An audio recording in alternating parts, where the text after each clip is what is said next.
In this video, we're talking about one of the most important pieces of the puzzle when it comes to buying your new home, which is the home inspection contingency. We're going to talk about what it is, how it works, and how it can save you prospectively thousands, if not tens of thousands of dollars on your home purchase, as well as to help you avoid headache, heartache, and regret in the days and weeks that follow your purchase. We're going to get started right now.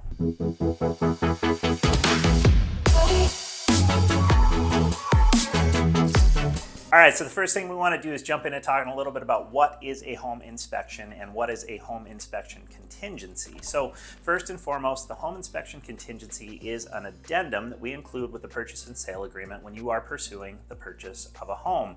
This contingency affords you a particular period of time, which is defined in this document, to further explore the home, to evaluate the overall condition of the home, to explore the history of the property, and make sure that everything is to your liking and satisfaction before you are more committed to seeing this through to the finish line in terms of purchasing this property. So the default provision in the Washington State Inspection Contingency Addendum is 10 days. Now that would be 10 consecutive days for you to go ahead and complete your inspection and to deliver your response after inspection to a seller.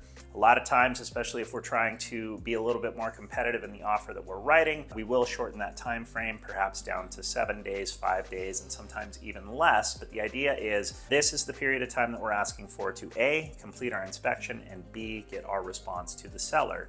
Now, it's really, really important for both buyers and sellers to know that the inspection contingency in the state of Washington is effectively a get out of jail free card. So you are able, under the inspection contingency, as long as you're operating within the confines and the constraints of the contract as it pertains to the amount of time that you have to complete your inspection and respond, you're able to terminate for any reason at all, whether it's related to the home or not, as long as you're doing so within the defined period of time that you've been given in that contract. This is something that can be really frustrating to sellers, particularly if they feel like a buyer was not earnest in their initial interest in the property, that they perhaps did not conduct as thorough of an inspection as the seller would have liked, or perhaps they did conduct an inspection, but they've decided to terminate the contract without giving the seller the opportunity to remedy their concern. So it can be very frustrating. We'll do a separate video for sellers specifically, but as a seller, it's really important that you know that a buyer can terminate this agreement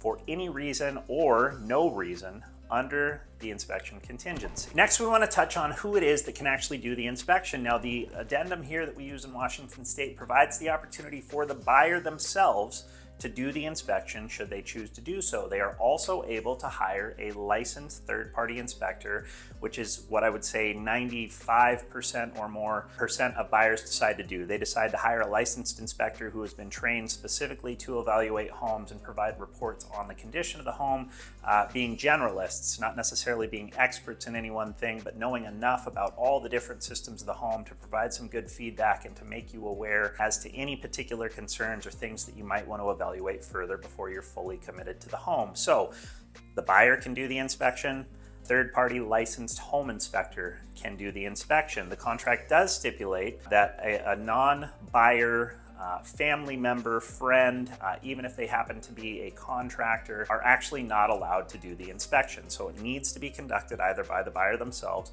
or by a third-party licensed inspector. All right, so let's talk a little bit about what the inspector, assuming that you go that route of hiring a third-party inspector, is going to do while they're there at the home during the inspection. So it is the inspector's job to evaluate the home top to bottom. They're going to look at the roof, they're going to look in the attic, they're going to look interior of the home, they're going to look exterior of the home. They're also going to look in the crawl space beneath the home, and so effectively crawl space to roof, everything in between, and they're going to try and evaluate this property to the best of their ability without any invasive measures. They're not going to rip into walls to look at, prospective electrical issues. They're not going to remove drywall or remove appliances or anything like that to further inspect what's going on, but they're going to do a visual inspection. They have a lot of tools and a lot of resources at their disposal, whether those are things like infrared cameras to be able to see if and when heating elements are working the way that they should. They've got electrical meters that can check all the outlets. They, of course, run and test all of the appliances within the home. They visually inspect all of the plumbing to the best of their ability.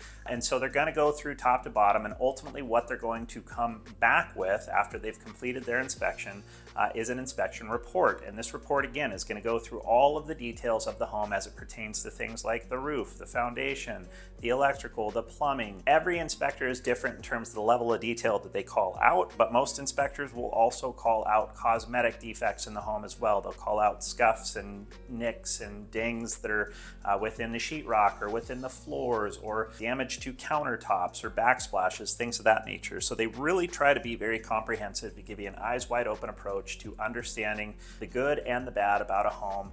Sometimes perhaps the indifferent about a home, but so that you understand what's going on with this property, again, so that you can make good decisions about if there are things that would prospectively preclude you from moving forward with this purchase, or if perhaps there are things going on that you would like to ask the seller to remedy as a condition of continuing with the purchase. Hey, if this is your first time on the channel, we want to encourage you to like, subscribe, hit the bell for notifications so you can keep up on all the content that we're releasing about Bellingham, about Whatcom County, and all the great things that are going on here in this area.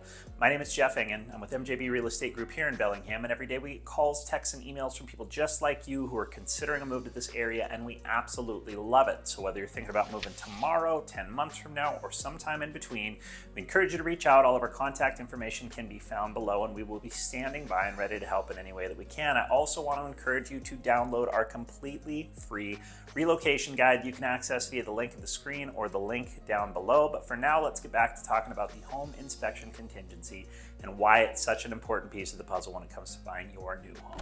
Now, it's important to note that it's not the inspector's job to effectively pass or fail a home. It's ultimately up to you, the buyer, to decide if a home is to your satisfaction or not to your satisfaction. It's just simply their job to provide an objective opinion of the property and make you aware of anything that could prospectively be a concern.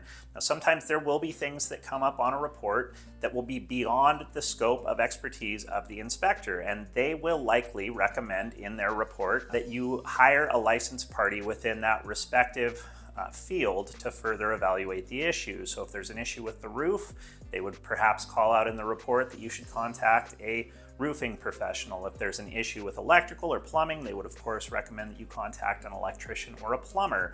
Now, there is a clause, there is a provision within the inspection addendum that does afford you additional time for additional inspections if your home inspector has a recommendation for further evaluation. So you could do a very short inspection, maybe it's just 3 days, you get your report back, the inspector has called out some items of concern and recommended that you get an additional party in to evaluate those specific items, then you can invoke this extension to give yourself more time to get that party in for additional inspection. So some way, somehow, we've now come to the point where our inspection is complete. We've either had or not required additional inspections. We have our report, we understand the conditions of the home, and we are now working to complete what is known as an inspection response and working to get that over to the seller in the contractually provided time frame. So if we did a 10-day inspection and it took us a week to get an inspector out to the property, we got our report on day 8. We've now got just a couple days in order to complete our response and get that over to the sellers. So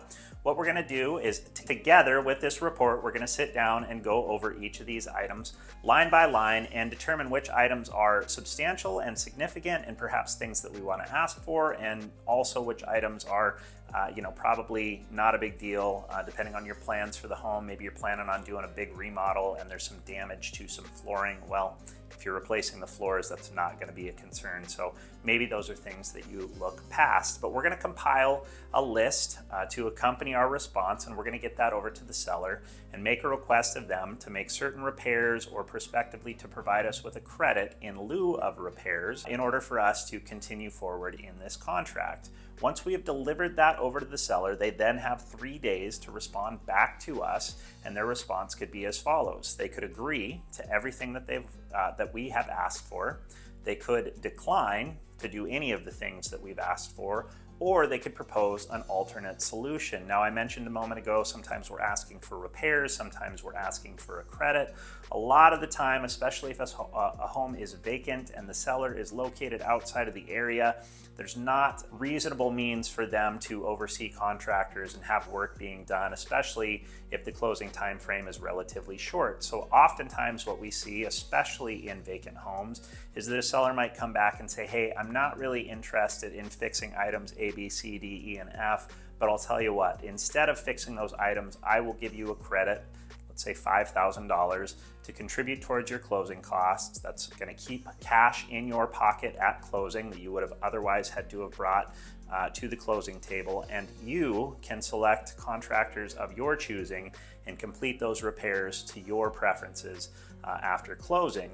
Now, if the seller agrees to all of the items that you've asked for, they simply respond and say, yes, we'll take care of everything you've asked for, the inspection contingency is satisfied and we are moving forward to close it. However, if the seller suggests that they will not be completing any of the repairs that you've requested, or they're proposing an alternate suggestion, the ball is back in your court and you now have 3 days to respond to the seller to either accept their alternate proposal, to propose yet again a different proposal of your own, or to let them know that you're going to terminate the contract and not proceed with the purchase of the home. Now, while everything within real estate tends to be negotiable, there is this stipulation that if a negotiation goes back and forth more than 3 times, that effectively the buyer would either then be accepting the last response from the seller, or they would be deciding to terminate the contract. And there are often other contingencies that are part of a purchase and sale agreement. We're focusing in today, of course, exclusively on the home inspection. But what's important to know is that this home inspection contingency is also your protection, not only for you to be able to terminate this contract should you choose to do so,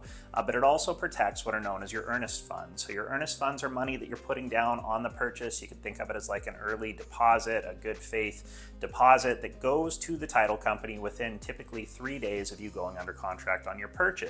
Now, these funds are both this early deposit towards your purchase, but they are also the legal remedy should you, the buyer, break the contract without cause at some point in the future. So as long as you have a contingency in play, for example, your inspection contingency, those earnest funds are protected.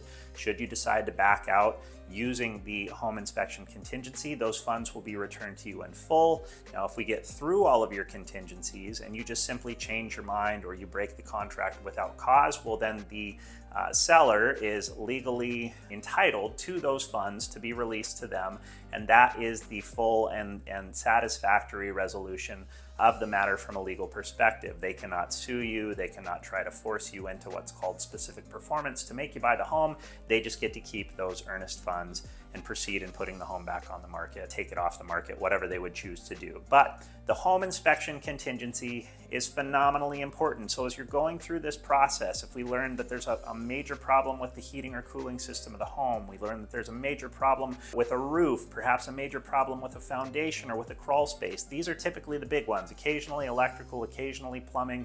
But going through this process, oftentimes we're uncovering details about a home that even the seller is not aware of. Most sellers are not routinely going into their crawl space, and so if there's issues that are happening in that crawl space, whether it's with water, whether it's with ductwork that's fallen down, insulation that has failed, rodent infestation, these are often things that a seller is completely unaware of. And so you, the buyer, having this third party or doing it yourself, as we've discussed, to have this opportunity to evaluate the home, make sure it's to your liking, and make sure that it's sound is phenomenally important. And again, I've seen people compromise, I've seen sellers compromise as much as $50,000 on the sale of a home when we've gone through and done an inspection and found major issues within the systems of the home. So phenomenally important.